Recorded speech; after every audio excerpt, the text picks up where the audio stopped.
Dragi naši Slovenke in Slovenci, naš novi deportacijski urad bo vse rešil, samo dovolite nam priti na oblast.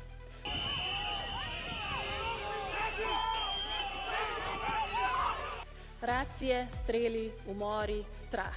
Delitev na naše in na problem. Z obljubo bomo mi vzpostavili red, dragi naši. Problem bo odstranjen. Torej, najprej določiš skupino ljudi kot problem in potem še aparat, ki ta problem vsak dan dokazuje, tudi ko ga ni. To ni nobena varnost, to je nadzor, to je sila, to je metoda, ki problemov ne rešuje, ker jih potrebuje. To je danes Minneapolis. To je Donald Trump z logiko, če družbo prestrašiš dovolj, bo sprejela vse. Zidove, deportacije, agente, registre, urade.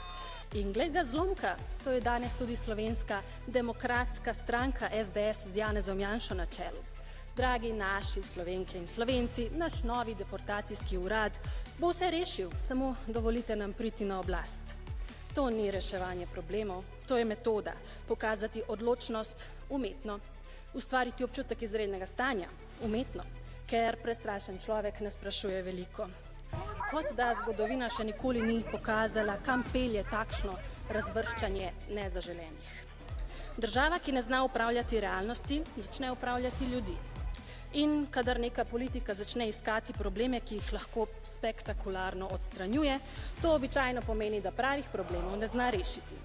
Nekje drugje so se volivci že odločili za tako politiko tudi pod vplivom strahu. Posledice zdaj doživljajo neposredno v Minneapolisu. Mi se imamo še možnost odločiti odgovorno in svobodno.